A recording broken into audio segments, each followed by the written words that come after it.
This is a representation of a skull that was found in Greece. Scientists and universities said it was Neanderthal around 300,000 years ago-ish, but then they realised it's not actually a Neanderthal. Now it's a Homo sapiens sapien, so now they've changed their dates as well. But what's interesting is where they thought it was, they're now saying that it's a different species to us, even though it's a Homo sapiens sapien. Now that means that everything that I've been saying in the other videos about how the different species of Homo sapiens sapiens interbred with each other and hominids would create different species, which is what we've got on the planet today. So that all makes sense, and of course mainstream does agree that 300,000 years ago, which is when the Anunnaki created the first humans in Africa, yes, everything seems to be matching up with my videos. Feel free to click that like button if you think I'm right.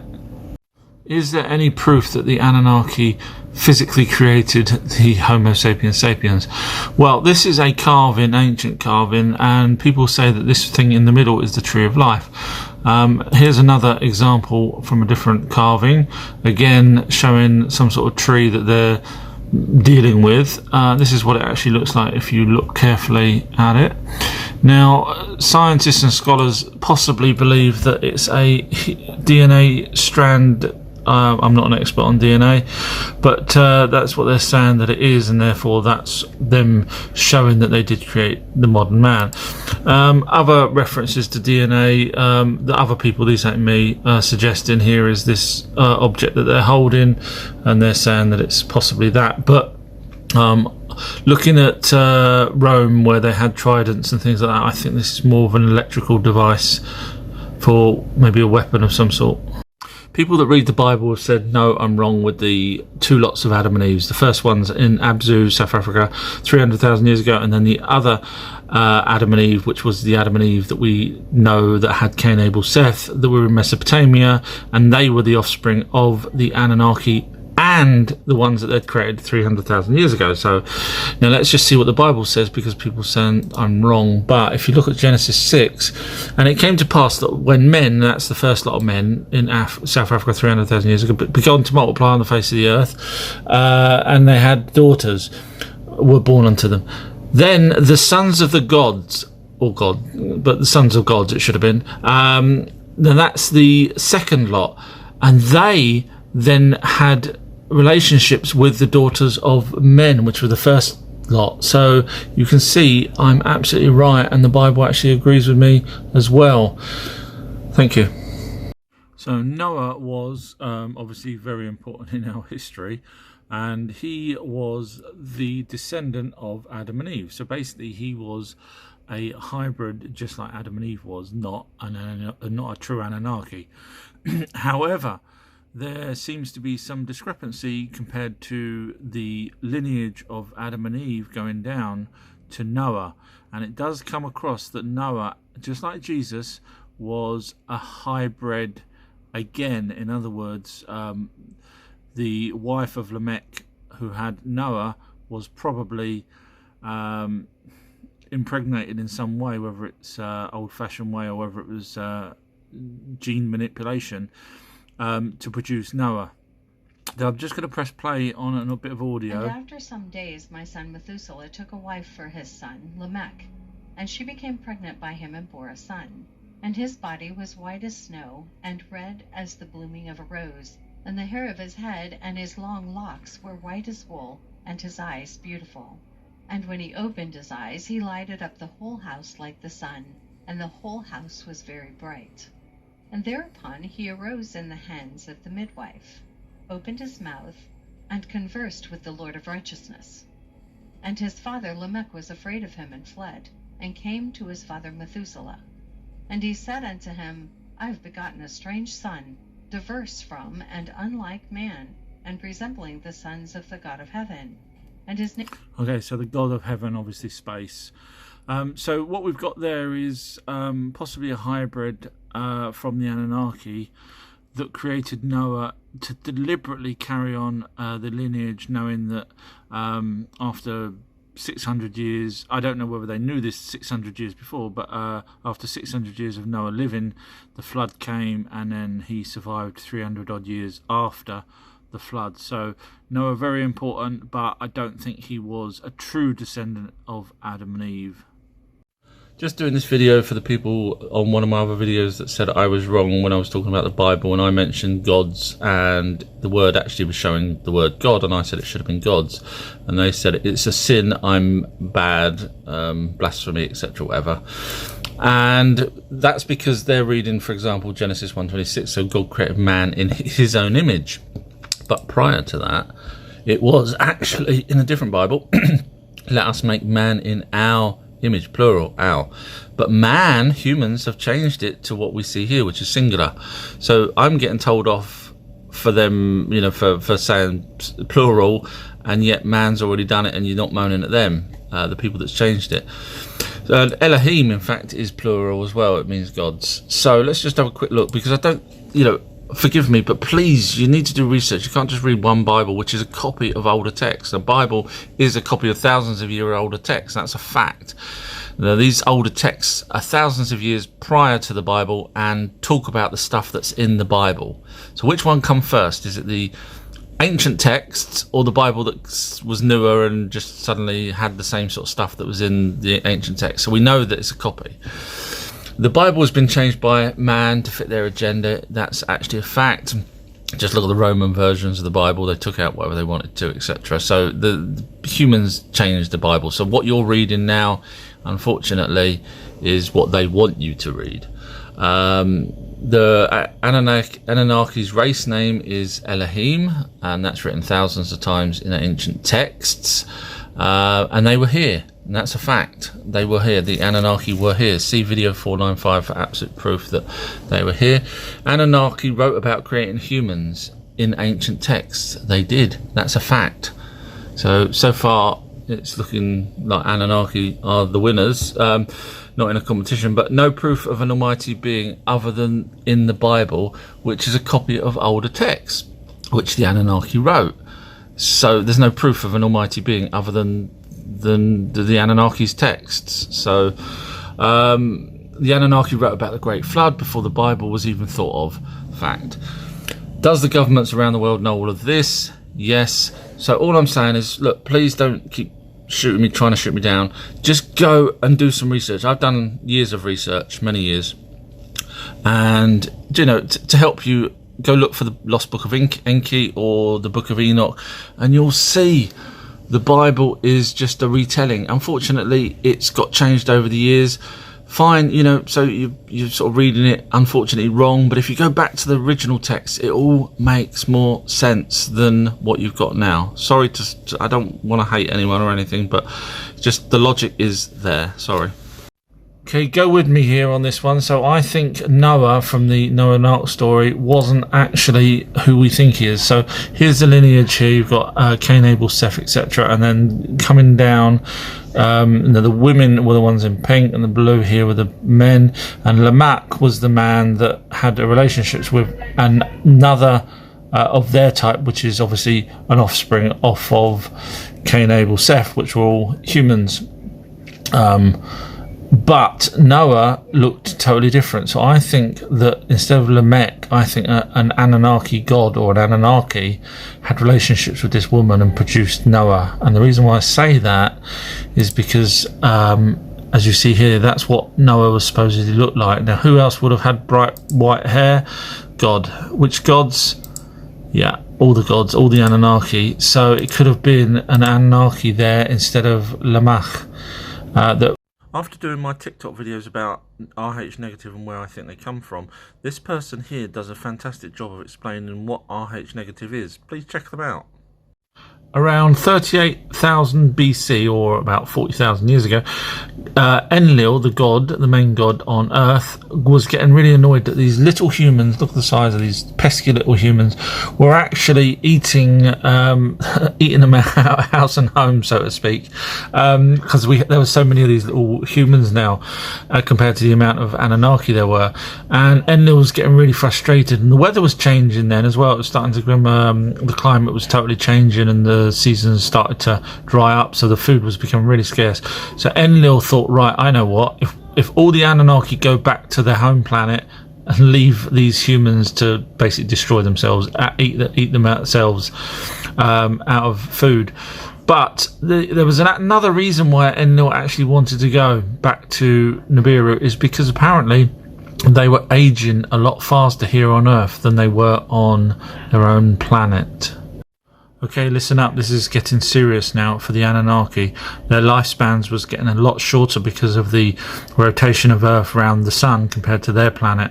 Now, they did have this thing called elixir, which would help them with longevity of life, but it wasn't grown on Earth. It wasn't a substance on Earth, so they had to keep bringing it from their own planet. And even though it did preserve life, it wasn't doing it 100%, so they were still aging a lot quicker.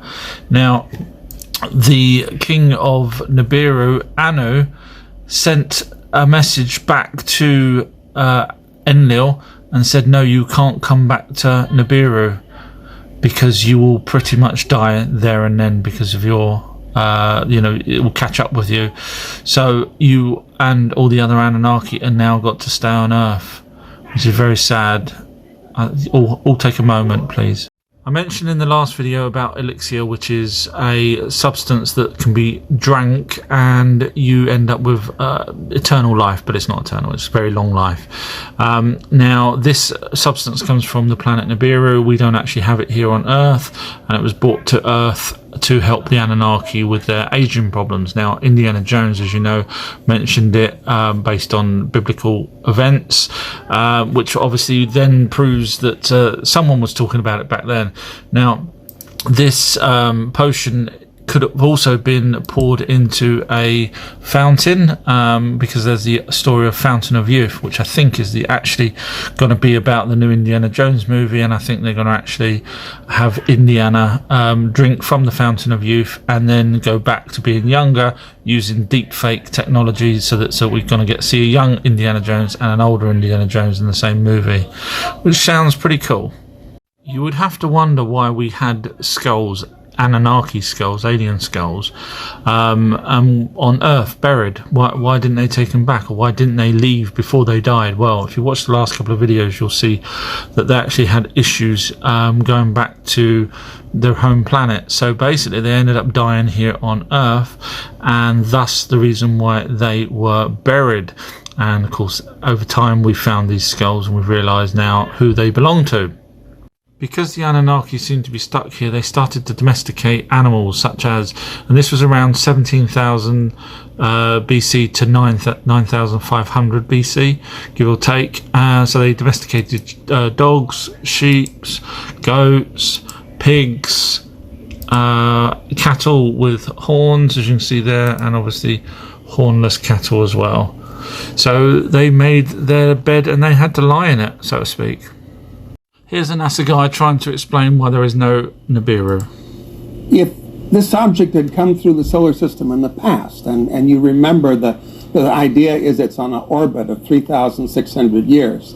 If it had come through in the past, its gravity would have messed up the orbits of the inner planets. The Earth, Venus, Mars, probably would have stripped the moon away completely.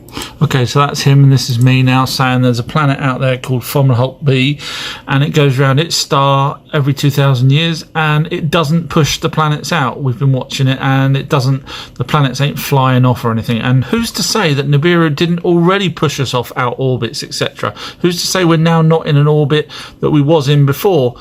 Now, you got to remember there was the planet supposedly spins on its axis. Who's to say it wasn't Nibiru that caused that? You see, this is why I hate these people from NASA that try and debunk things when they're... To all governments around the world, we will all take the jab on one condition. All government people and billionaires that want everyone to have the just must comply with our terms. Remember, governments, you work for the people. We tried it your way, now you do it our way. You will be taken to a random vaccination station. You will have a random nurse. You will be given a random vial of vaccine.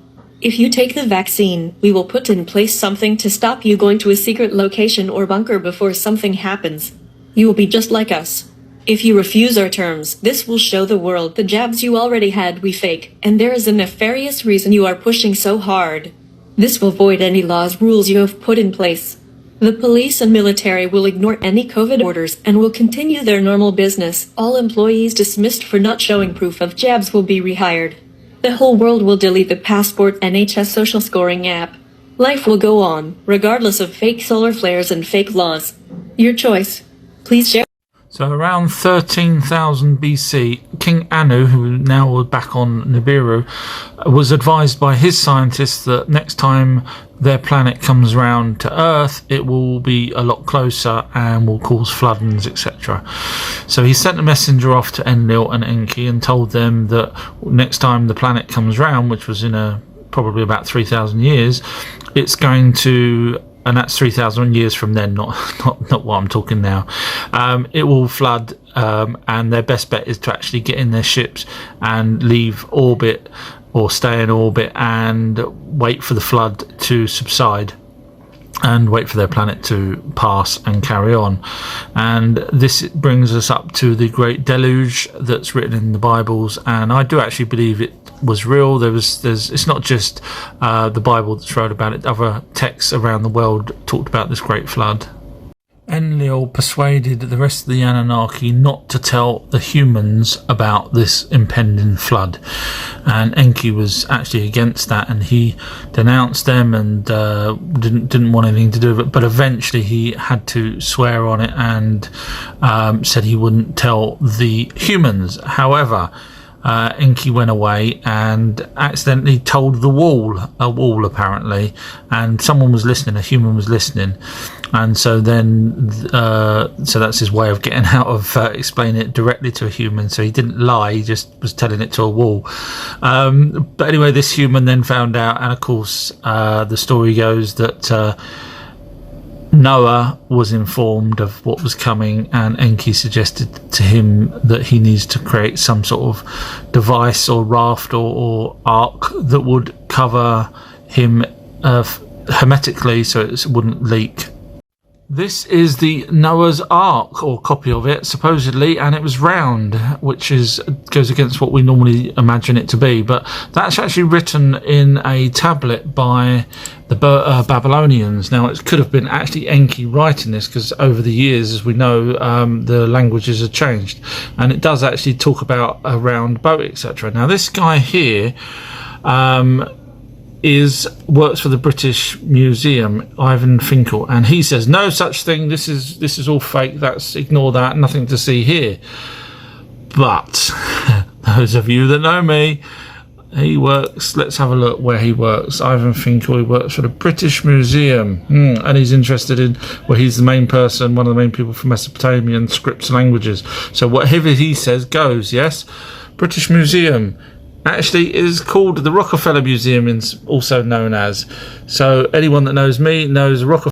So my last video was explaining how this person here is in charge of the Mesopotamian artifacts for linguistics and scripts, etc., etc.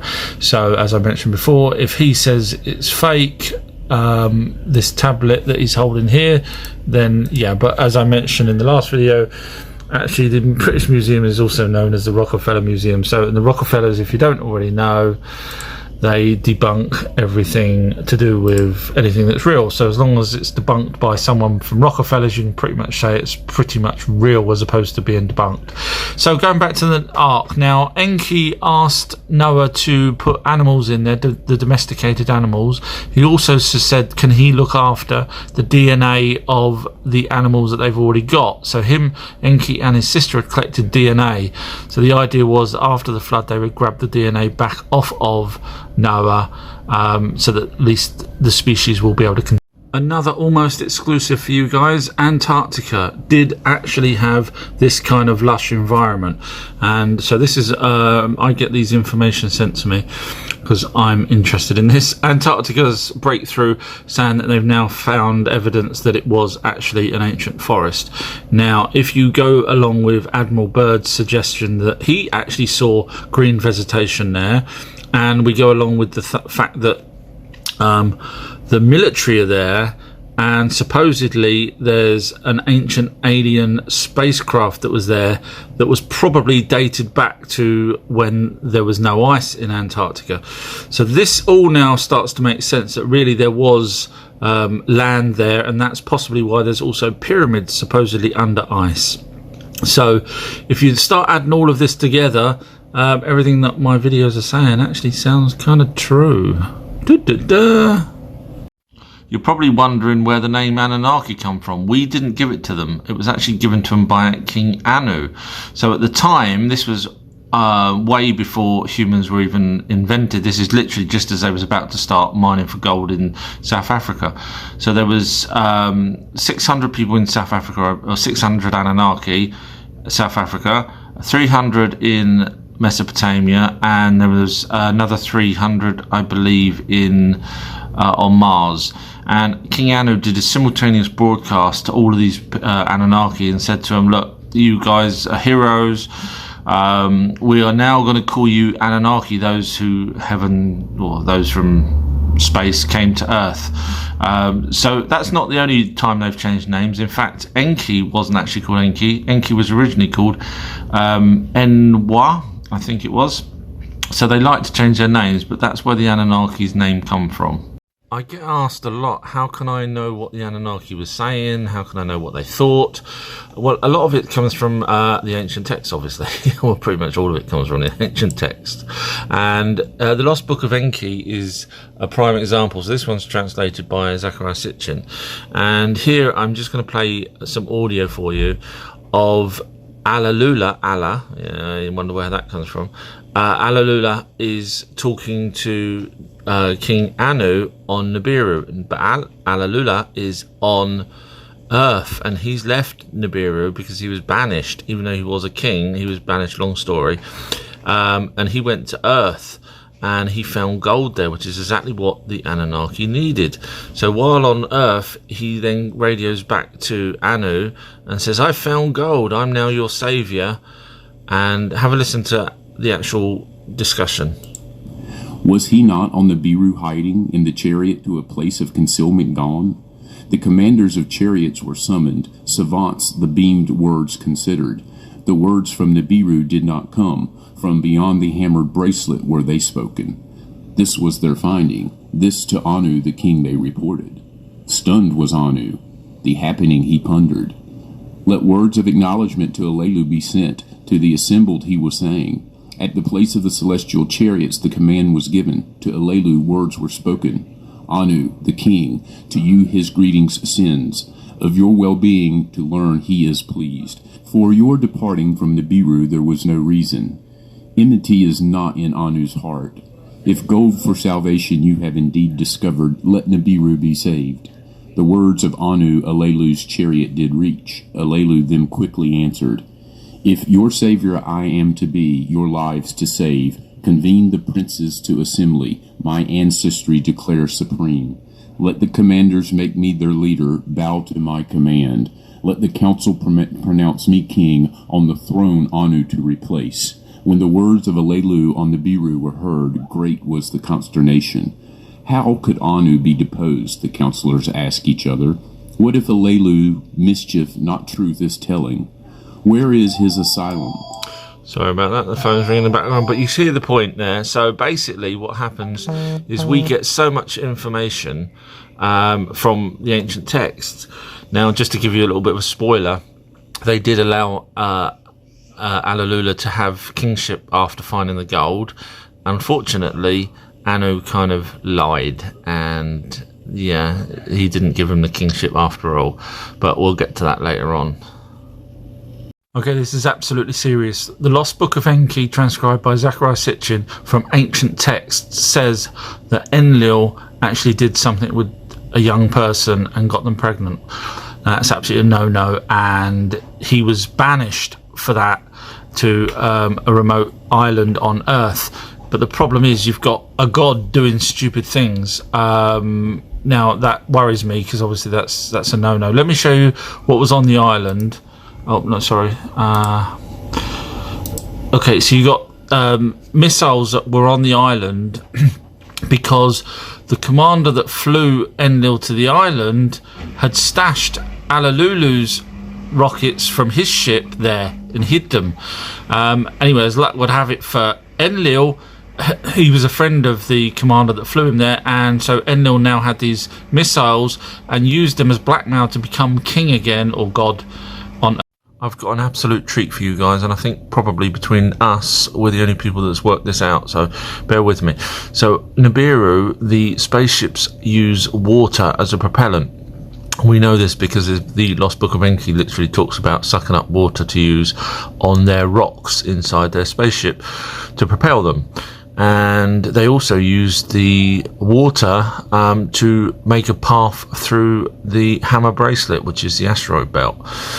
But I've been struggling for the longest time thinking, how the hell can they have water that can propel them? You know, steam is fine, but you can only go so much. But recently, very recently, the last few days, this has come out, and it's basically saying new type of water ice hotter than the sun's surface.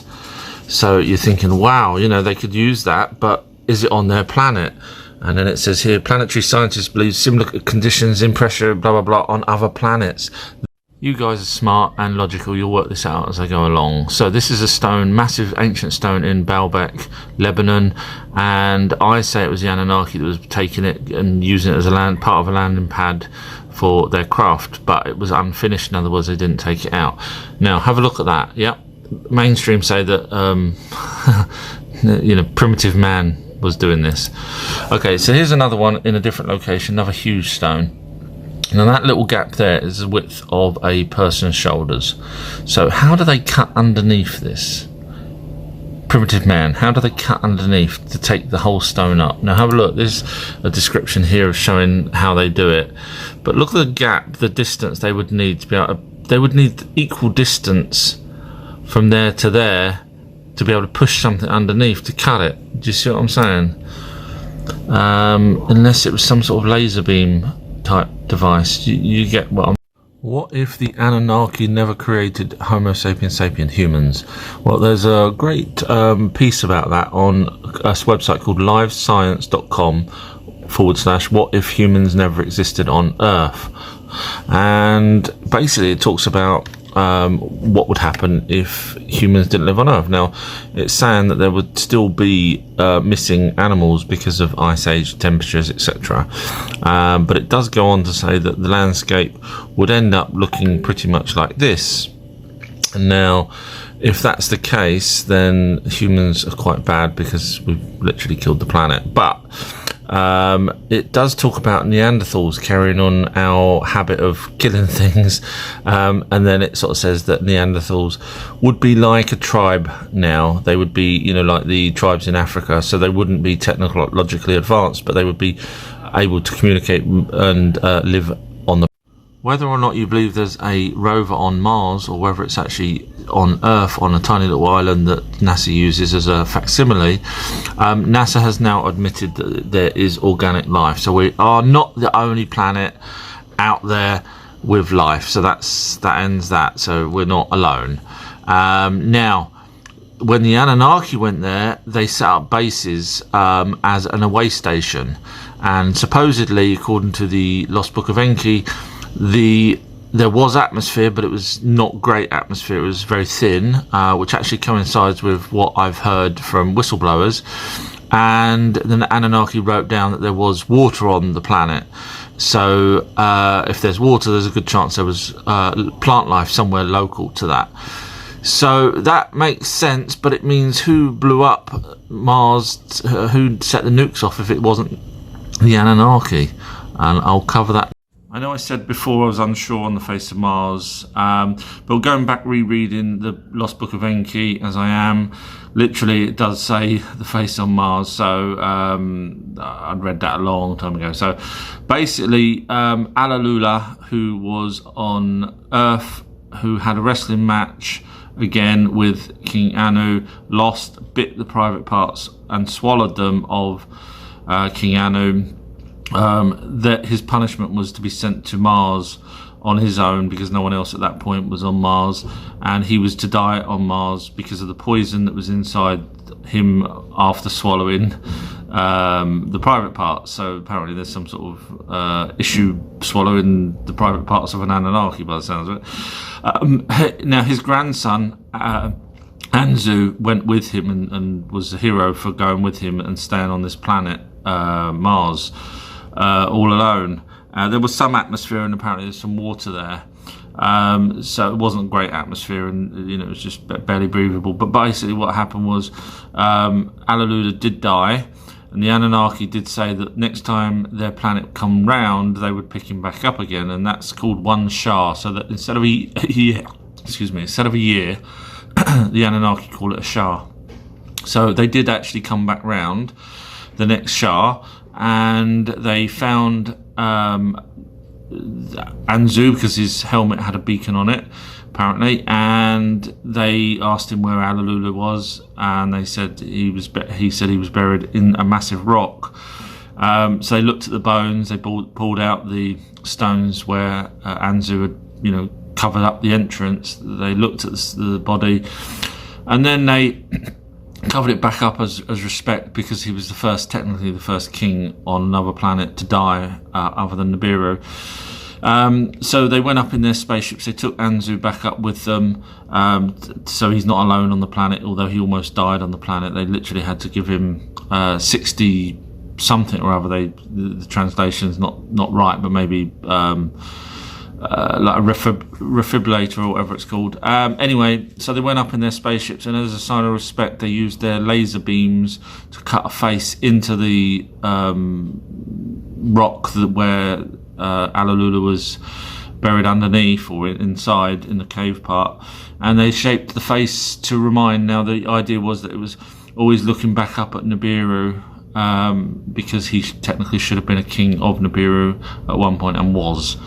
So that's a pretty sad story, because Alalu was tricked and lied to by King Anu, and so unfortunately his demise was quite sad. All take a moment to pray for him.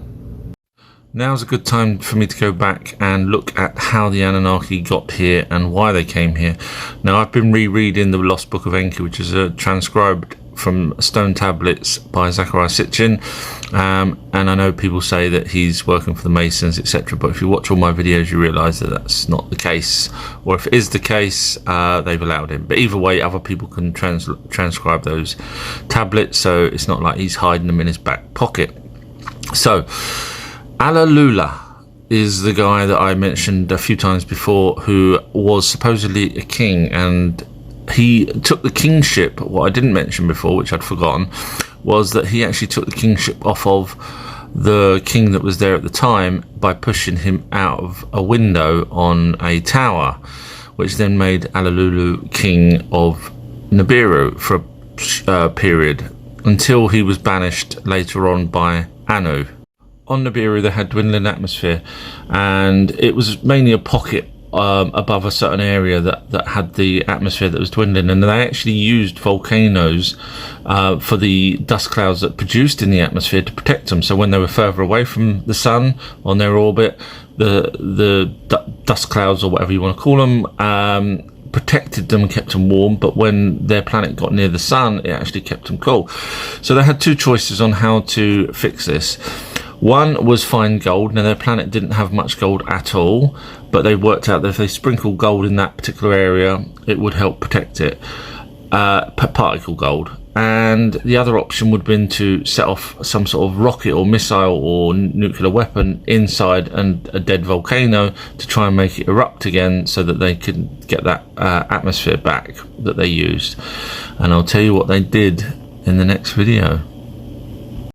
The Anunnaki needed gold. Now they couldn't get it from their own planet, so they decided that they would try and get it from the asteroid belt, which they called the Hammer Bracelet. That's actually the transcription of it.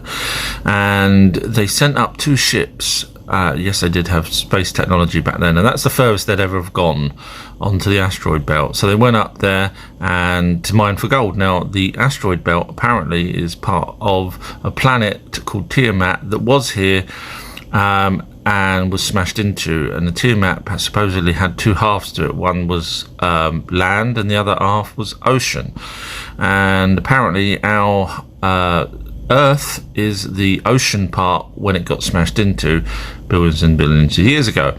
But so that's why we've got gold, and also the top part's got gold, which is now the asteroid belt. But unfortunately, the 2 spaceships that went up to mine for gold didn't ever come back.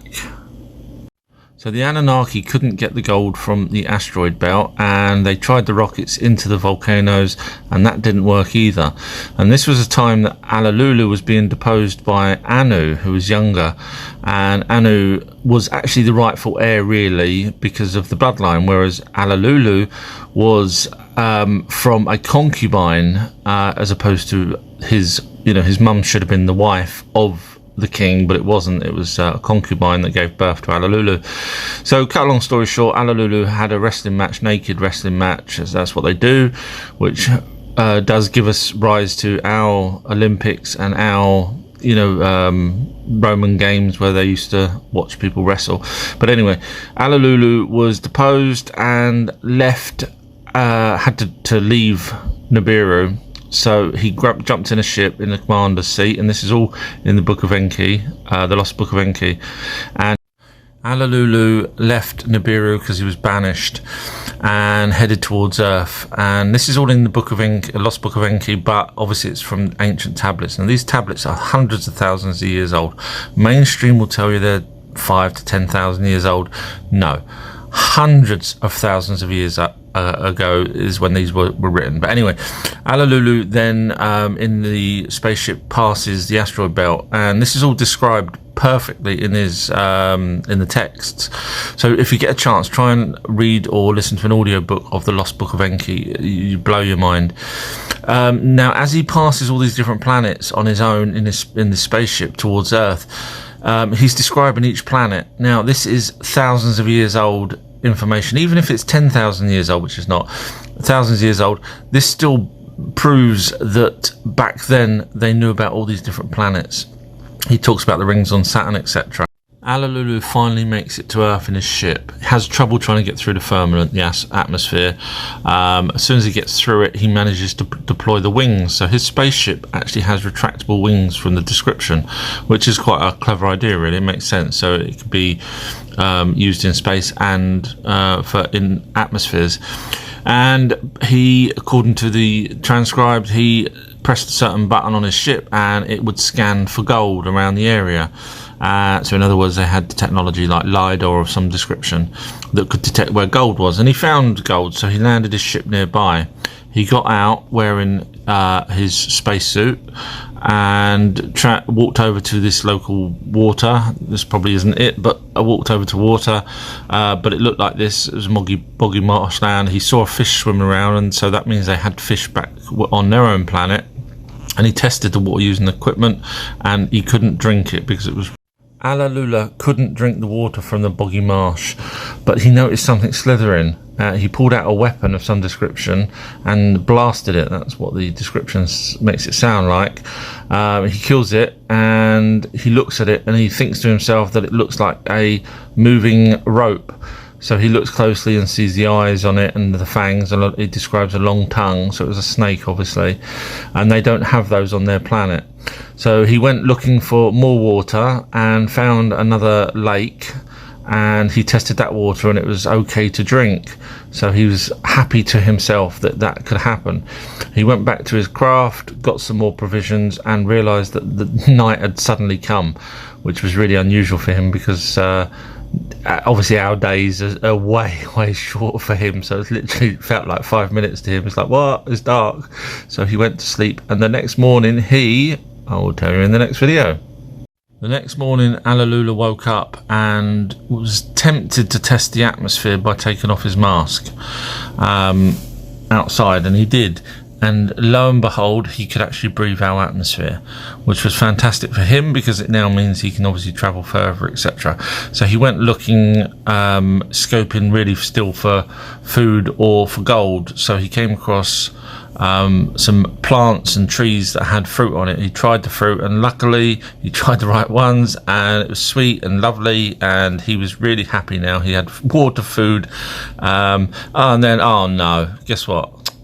Night time again. It doesn't get a break. It's like before you know it, it's night time. So next morning, he went looking again for gold in the lake area, which is where his craft had showed the gold would be, and he started digging, and I'll tell you what happened in the next video. Alalu has now found gold in the lake and is over the moon, so he contacts Nibiru using the radio on the ship and tells them that he's found gold and the atmosphere is fine, etc., and on one condition that they can come here to Earth is that he's reinstated as a king, but he's going to be a king on Earth. After much deliberation, King Anu agrees to send 50 people, 50 Anunnakis to Earth, and allows Alalu to be king. Now, I think we all know where Allah comes from now, and it makes sense because he technically was the first king on Earth ever, or first god. So you kind of, okay, fair enough. So I must mention though that the craft did have nuclear or missiles, because it blasted through the asteroid belt. So bear that in mind as I carry on.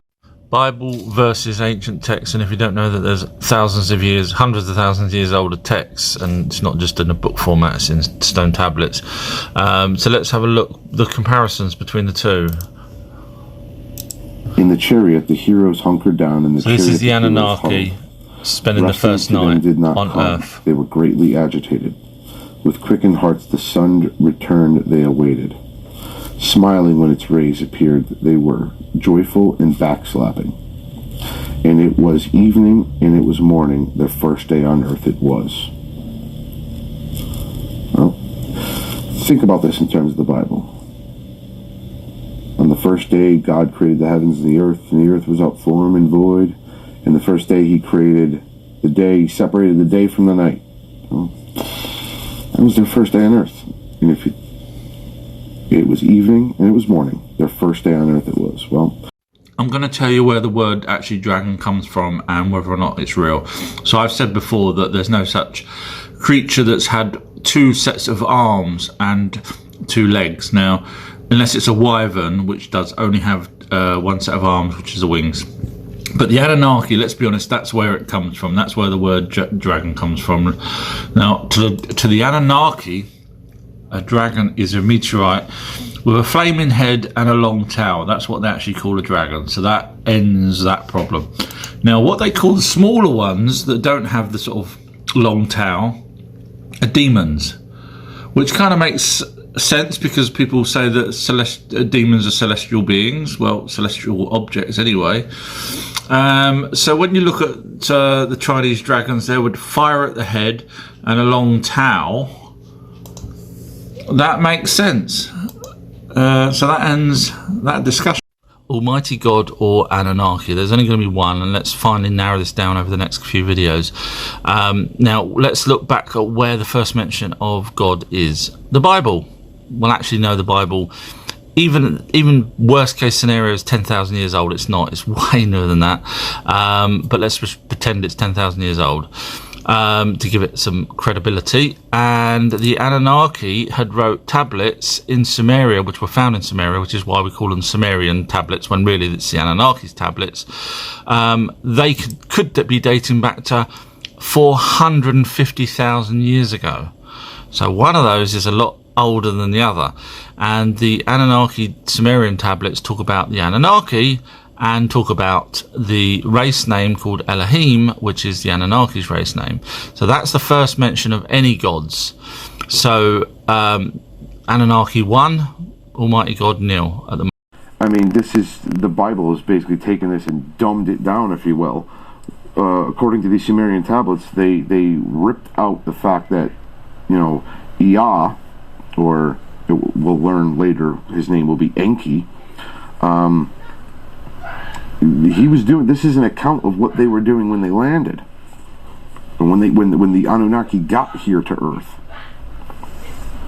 So let's go on to day number 4. Let's see if it lines up. And I think on day 4, then God said, "Let there lights be in the firmament of the heavens to divide the day from the night, and let them be for signs and seasons, for and for days and years, and let them be for lights in the firmament of the heavens to give light on earth.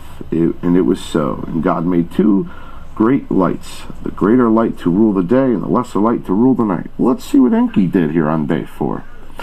On the 4th day, the wind ceased blowing. The chariot by waves was not disturbed. Let tools from the chariot be brought. Let abodes in the encampment be built. Ea thus commanded. Kula, in charge of brick and mold, from the day bricks to fashion. Mushdamu, to lay foundations, he directed dwelling abodes to erect. All day the sun was shining, the great light by day it was. By eventime, Kingu, earth's moon, in fullest and pale light on earth it cast, a lesser light to rule the night amongst the celestial gods accounted to be. Well, I'll be damned. And it was evening and it was morning, and the 4th day on earth it was. Let's go to the 5th day. 5th day, according to Bible, Torah, whatever you want. Excuse me. Then God said, let the waters abound with the abundance of living creatures. Let birds fly above across the face of the firmament of the heavens.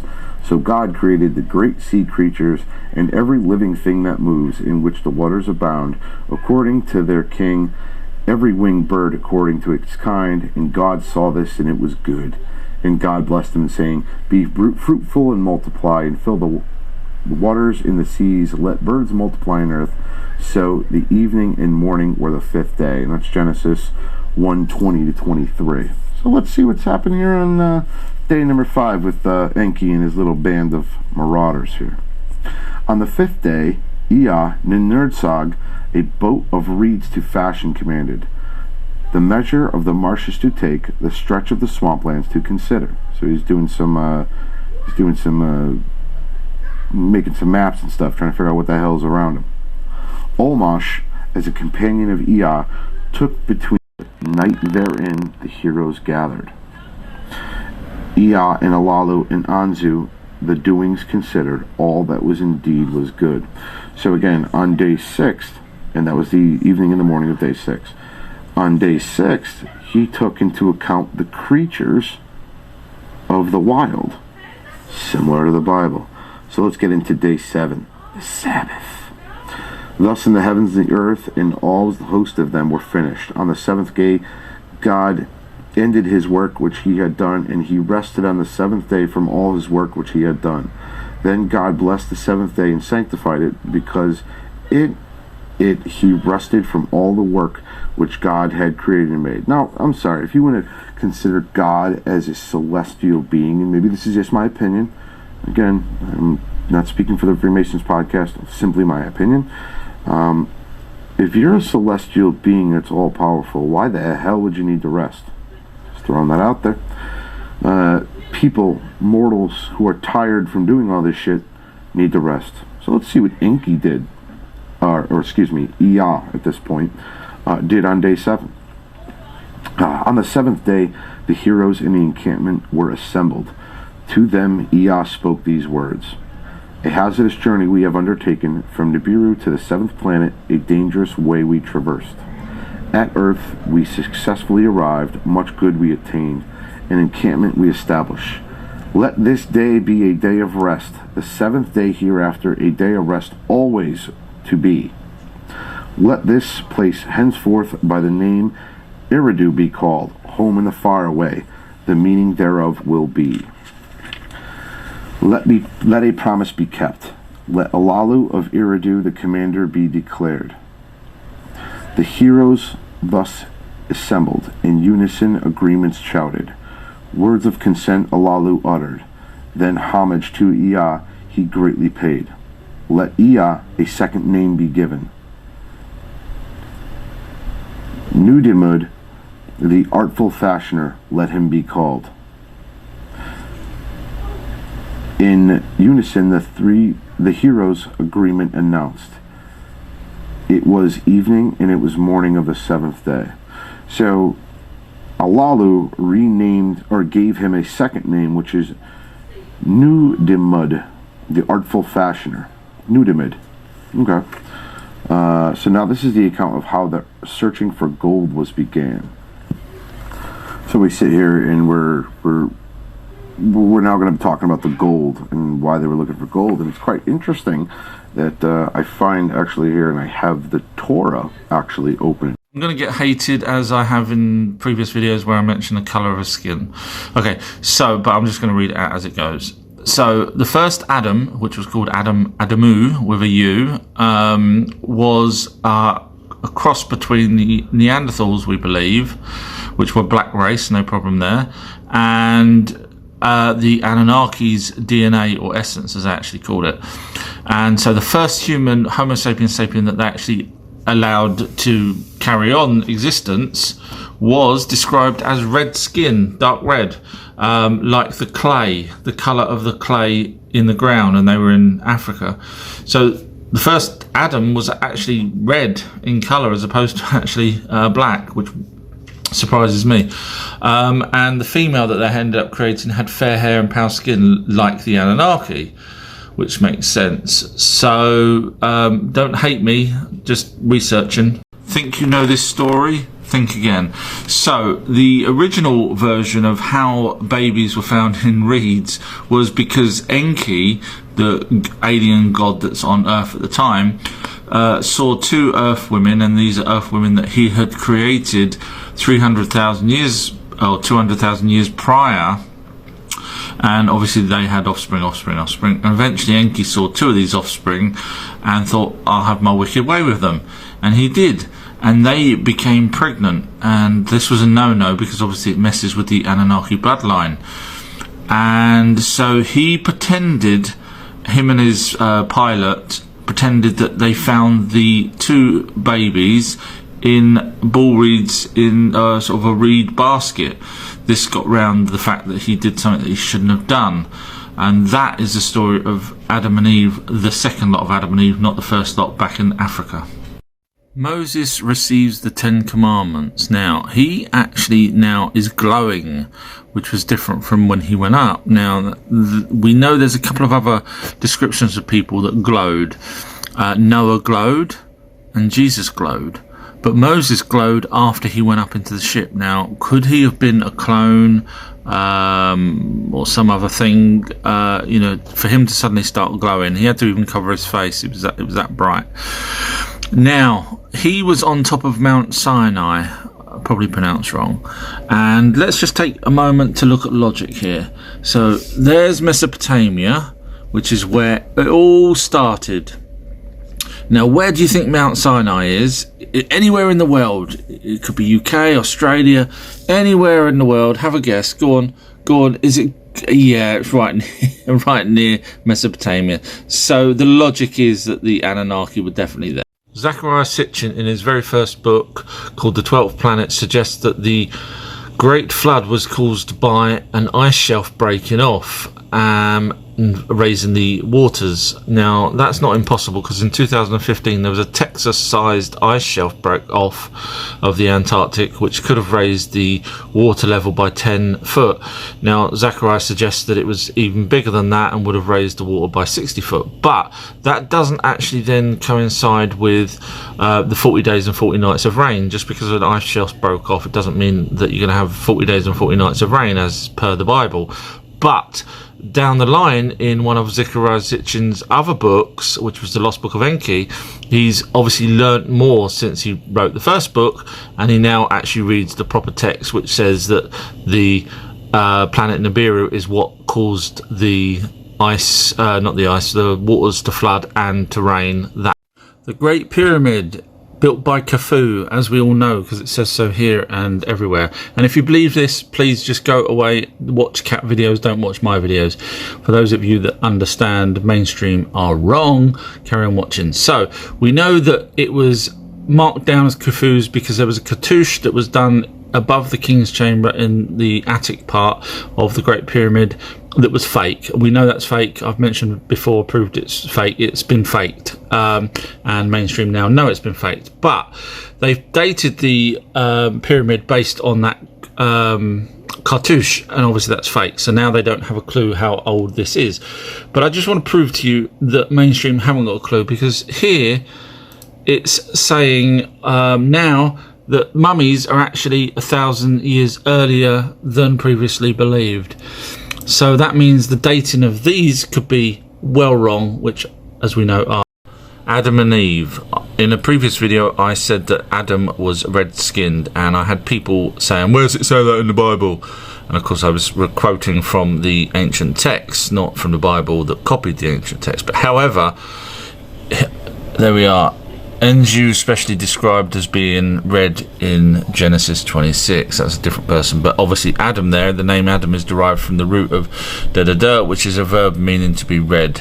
So that ends that from the Bible, people. Thank you very much. Now, Adam was taken up to Nibiru on a spaceship, and on his way in the ancient text, it describes him looking at Earth as a ball, as a round sphere. Now, if it was a flat Earth, they would have had to have gone directly up in order for him to look like a sphere. They couldn't have gone any other direction, otherwise they would have seen a gap or would have seen it flat. Some things you may not know about the Anunnaki. They describe that they dance in ancient texts. Now this, I don't know what kind of dance, but that then leads me to believe that they had music in order for them to dance. And I think in the Bible somewhere it talks about dancing. The Lord says dance or something like that. The Anunnaki has the full range of emotions that we have, you know, whereas a dog doesn't sense humour. Now the actual Anunnaki, the only thing they haven't sort of written down is that they actually have humour, but they have everything else. So I'm guessing they've got humour. Just because they didn't write a knock-knock joke on stone tablets doesn't mean they didn't have humour, I'm guessing. But they had anger, happiness, sadness, etc. They also pat each other on the back when a job is well done. They brought over sheep from Nibiru for wool and for food. They brought over grain, and they also bury their dead and put stones on top. That's how they do it on their planet, and they did it here as well. Adam and Eve and their daddy, Enki, God Enki, Anunnaki Enki. Okay, these two actually had the ability through premonitions. Eve saw that Cain had killed Abel with a stone while she was in asleep, and she woke up and told Adam, and they went looking, and it was exactly the same night that he did kill him. So she had the ability. He also, Adam had the ability. He summoned for Cain while he was on his deathbed, and Cain came, and he said to Cain, because you killed your brother with a stone, I can see your future, you will be killed by a stone. And Cain went away back to his village and was building one day, and a stone fell on him. So they could see the future. Now, are we being dumbed down? Could we have had that ability? For example, fluoride, which they dump in our water, our governments who pretend to love us, causes dementia. Adam, from Adam and Eve, the double act, he did actually wear a loincloth until he was taken to Nibiru, where they had to cut his hair, etc., and make him presentable and gave him clothes. But he actually lived a very long time, thousands and thousands of years, believe it or not. And we know that because the ancient texts talk about the amount of shars, which is 1 year of the Nibiru, which is 3,600 of ours. But on his deathbed, he asked, could he be buried in the same place that he was born, which was a little just off of a stream or a lake or a river, where the two women were, where ENKI had found them, and that's where he did his naughty thing. And 9 months later they had Adam. So he was buried back where he was born, and they, as usual, put stones over the grave, which makes sense because that's what we kind of did. It was some time after Adam and Eve had their children, and their children had children, and their children's children, blah blah blah, that Marduk, who was the son of Enki, had realised at this point that he was never going to be a leader or a king or anything, because Enlil's sons were being pushed in front of him, and technically he should have been first in line. So he found that he fell in love with, wait for it, one of the earth women, one of Adam and Eve's offspring, and asked his dad, can he marry her? Now that's totally different from doing what Enki done with these two earth women. Now someone actually wants to marry them. So a whole big to-do was going on. even King Anu had to get advisement from his team, and they eventually said, yes, you can, but you won't be, you will just stay on Earth, you can't. Marduk's wedding was going to be a joyous occasion. In fact, Marduk was in charge of the 300 Igigi that was on Mars as the away station. So they got news of this and thought this would be a brilliant time to come and have a break, because they didn't really have a break from being on Mars. And they thought there's another reason as well why they wanted to come down. Now, they didn't actually have any women on Mars, and they were upset that the humans and even the Anunnaki were all, getting it on, and they weren't getting nothing. So they actually schemed a little bit of a plan. So as the time came for the wedding, they went down. Now, there was one leader who we now know as Lucifer, who said to the Igigi, listen, I'm going to go down no matter what, and I'm going to do this deed. You're either with me or you're not. And I'll tell you what that deed was in the next video. The moment you've all been waiting for. I can now, over the next few videos, tell you who the angels actually really were and who the fallen angels really were. So, an angel is an Igigi, and now they are the younger Anunnaki. Now, when I say younger, they're the sort of teenagers. Now, they last, when I say teenagers, their teenage years are hundreds of thousands of our years. So that's the race. So instead of calling them teenagers or youngsters or young adults, they call them the Igigi. And these are the ones that went round and did the very menial tasks, such as staying on Mars and transporting the gold that they've dug out backwards and forwards to Nibiru. So sometimes some of the angels, the Igigi, were used to ferry people around, such as Enoch, which makes sense.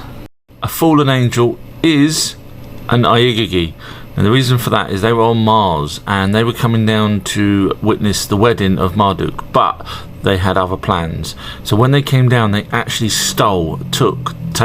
abducted human women, because they didn't have any women on Mars, and they were doing all the hard work. So what they'd done was they had a base that they had set up in a faraway land, and it was a fortitude location, so that the Anunnaki couldn't actually get back to them and fight them. So they fortified it, and one of the leaders of the Igigi, now I know Marduk was in charge of those on Mars, but he sympathized with them, certainly, but one of the actual Igigi was the one that was Lucifer, who said, I am going down to Earth and taking these women. 550 videos, and it's all because of you guys. You chained me up and forced me to do the videos. No, but it's all because of you guys, not you, not the one sitting on the chair there, but everyone else. It's because of you. I'd like to say thank you so much. You asked some excellent questions and you're all so supportive. Now we've got to 550, and I know the world's going a bit crazy again at the moment. I just want to say a big, oh sorry, I was looking at that website earlier. It's actually Bill Gates' site. Sorry, hang on. Where is it? There it is. I just want to say thank you to everyone, and look after yourselves, and don't do anything stupid out there. Think before you do anything that you're coerced to do. Have a long hard think, do some research, just like I do with my videos, and I'm hoping you're still enjoying them, and I do wish we can carry on doing another 500.